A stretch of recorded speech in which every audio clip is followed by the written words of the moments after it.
Okay, so let's unpack this. Imagine you're running a bustling pop-up shop, maybe at a festival, right? Mhm. Or say a food truck down by the beach. Sales are great, things are humming along, and then bam, your mobile data just vanishes. Yeah. Or the store Wi-Fi just decides to take a break. Happens all the time. Exactly. And it's not just annoying, is it? I mean, that's actual money, actual revenue walking right out the door. It's a scenario far too many businesses deal with, unfortunately. How do you keep those sales coming even when the connection drops? Hmm.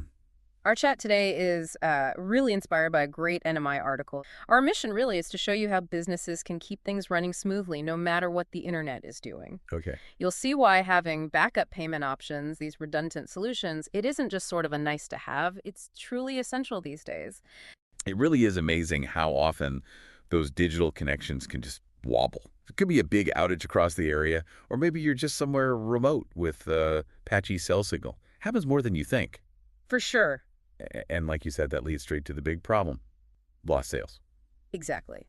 And the article, it lays out two really crucial layers of defense, sort of safety nets for businesses. The first one, network failovers. Network failovers, okay. Yeah, think of these like backup internet connections.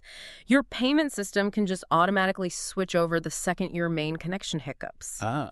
Could be a second wired line, maybe, or something really flexible like mobile data using SIM cards. You might even have multiple carriers set up.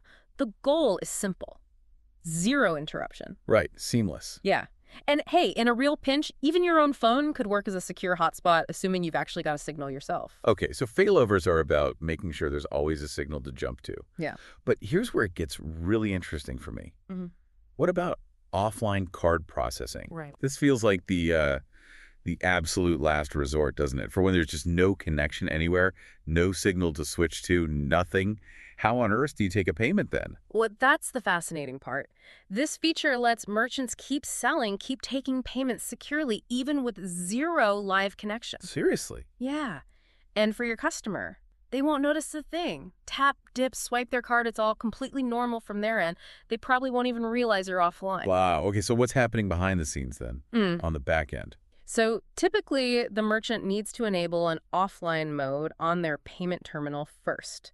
Then, when a sale happens without a connection, all the transaction details, the card data, it gets stored securely right there inside the terminal. Inside the device itself. Exactly. And it's highly secure storage, fully PCI compliant, meets all those strict industry security standards for handling sensitive card data. Think of it like a temporary encrypted waiting room for those payments. Gotcha. A secure waiting room. Precisely. Then, as soon as you get a connection back, maybe you drive back into cell range or the shop Wi-Fi comes back online, those stored payments are automatically sent off for authorization. They get processed just like normal. Okay, and what about getting the actual funds? When does that clock start ticking?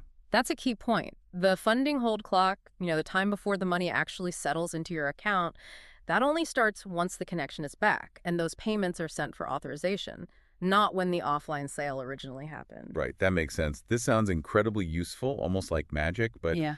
are there any catches, any potential downsides or things businesses really need to watch out for? That's a really important question because, yeah, it's powerful, but there are absolutely things to keep in mind. One of the big ones is transaction timeouts. Those stored offline payments, they don't just sit there forever. They have a limited shelf life, usually somewhere between, say, 24 to 72 hours, depending on the system. Hmm. After that window, they just expire. They Yeah. drop off. Oh, wow. So back to that festival example. If you're there all weekend with no signal. Exactly. If you don't manage to reconnect pretty quickly after that window closes, you could potentially lose all those sales you thought you'd made. Getting back online ASAP is absolutely critical. Okay, critical point.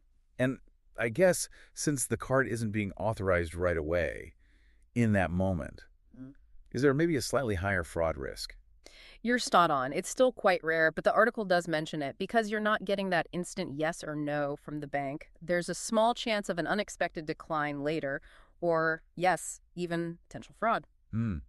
So how do businesses manage that risk? Well, the best practice, the recommendation, is usually to set fairly low preset limits for individual offline transactions. Maybe cap them at $50, $100, something like that. Oh, okay. That way, they can't easily be abused for huge amounts, and any potential loss from a declined transaction is much more manageable. So, offline mode is generally best suited for, smaller ticket items where that convenience and flexibility really outweigh the tiny risk involved. Got it.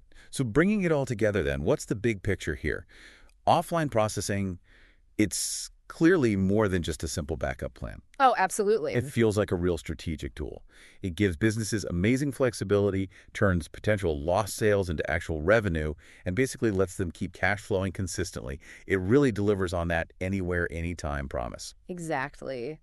Embracing this kind of robust payment redundancy, including these offline capabilities, it's just a key strategy now. It's about building resilience for your business, ensuring those revenue streams keep flowing, even when things get unpredictable. It really makes you think, what's the real cost, the hidden cost of even one single sale lost just because the internet flickered? Something to ponder. Thanks for joining us on this deep dive. To learn more, read the full article at nmi.com.